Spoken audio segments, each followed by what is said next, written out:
जब जब संसद का सत्र चलता है, ठीक उसी समय विदेश से कोई ना कोई एक ऐसी रिपोर्ट या कोई ना कोई एक ऐसी घटना या कुछ ना कुछ ऐसा हो जाता है जो कि भारत के संसद को बाधित करे। 25 नवंबर से हमारा सत्र शुरू होना था और 20 नवंबर को यूएस में एक रिपोर्ट आती है।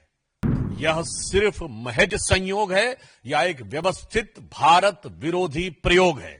4 लोग सह अध्यक्ष हैं और उसमें एक श्रीमती सोनिया गांधी जी भी हैं। आज श्रीमती सोनिया गांधी जी का जन्मदिन भी है, तो हम उनको जन्मदिन की मुबारकबाद भी देते हैं और देश की तरफ से यह भी कहना चाहेंगे कि कम से कम आज के दिन उन्हें इस विषय के ऊपर अपने साथी लोगों से कहना चाहिए कि वो ईमानदारी से चर्चा होने दें। कुछ बहुत गंभीर, चिंताजनक और महत्वपूर्ण विषय जो देश की सुरक्षा और स्थिरता से संबंधित हैं, वो राष्ट्रीय और अंतर्राष्ट्रीय मीडिया में उभरकर सामने आ रहे हैं। मैंने पहले भी आपको इस विषय के ऊपर ध्यान आकृष्ट किया था कि जब जब संसद का सत्र चलता है, ठीक उसी समय विदेश से कोई ना कोई एक ऐसी रिपोर्ट या कोई ना कोई एक ऐसी घटना या कुछ ना कुछ ऐसा हो जाता है जो कि भारत के संसद को बाधित करे। जैसे मैं आपको संक्षेप में बता देना चाहता हूं, जो पहले कहा था कि फार्मर्स को लेकर एक रिपोर्ट आई थी 3 फरवरी 2021 को, भारत की संसद का सत्र था 29 जनवरी 2021। पेगासस रिपोर्ट आई 18 जुलाई 2021 को, मानसून सत्र था 19 जुलाई 2021 को। हिंडनबर्ग रिपोर्ट आती है 24 जनवरी 2023 को, भारत की संसद का बजट सत्र है 30 जनवरी 2023 को।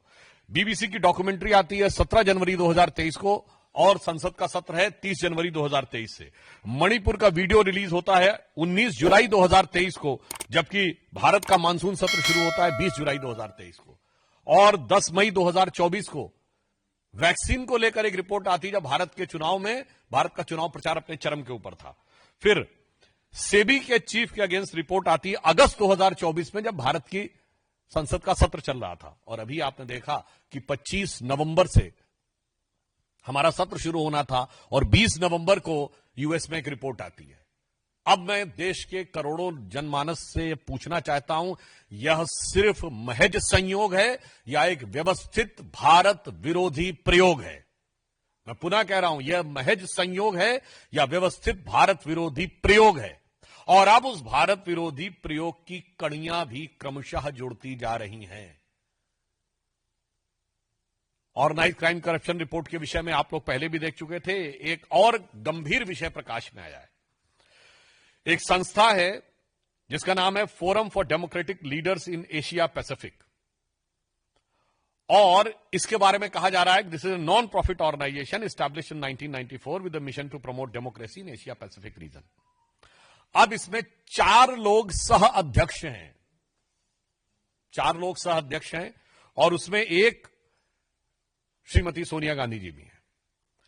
जो लोग हैं उसमें फिलीपींस की कैरेजोन एक्विनो हैं, जो फॉर्मर प्रेसिडेंट ऑफ फिलीपींस हैं, कियाम डेन जूंग हैं जो कि प्रेसिडेंट हैं National Congress of New Politics के, ऑस्कर सांचेज हैं जो former president of Costa Rica हैं, और Sonia Gandhi ji in the capacity of chairperson of the Rajiv Gandhi Foundation. ये आप देख सकते हैं। गंभीर बात है। एक तो हम ये बात कहना चाहते हैं, आज सदन की कार्रवाई प्रारंभ हुई। इस गंभीर विषय पे हम लोग सदन का ध्यान आकृष्ट करना चाहते थे। यद्यपि आज श्रीमती सोनिया गांधी जी का जन्मदिन भी है, तो हम उनको जन्मदिन की मुबारकबाद भी देते हैं और देश की तरफ से यह भी कहना चाहेंगे कि कम से कम आज के दिन उन्हें इस विषय के ऊपर अपने साथी लोगों से कहना चाहिए कि वो ईमानदारी से चर्चा होने दें। आज इस विषय पर हम सबका यह आग्रह था कि यह गंभीर विषय उभर कर सामने आया है। आप देखिए, इसके उपरांत यह फोरम काम क्या कर रहा है। अब आप देखिए, यह भारत के बारे में क्या कह रहा है। Turn the system of governance upside down towards the sustainable democracy. यानी भारत में कह रहा है कि लोकतांत्रिक व्यवस्था खत्म हो रही है। अब देखिए, पाकिस्तान के बारे में क्या कह रहा है। Islam means justice and justice means right. An interview with the cricketer legend and fiery social political activist Imran Khan. अब देखिए साहब, कश्मीर के बारे में क्या कह रहा है। Prospects for peace, justice and independence in Kashmir. और इंटरव्यू किसका है? Interview with lieutenant general retired Nishant Ahmad, director institute of regional studies, Islamabad, Pakistan. Bharat में डेमोक्रेसी खत्म हो रही है और कश्मीर में जस्टिस होना चाहिए, उसके लिए पाकिस्तान के थिंक टैंक का इंटरव्यू है। अब आप इसका रहस्य समझिए।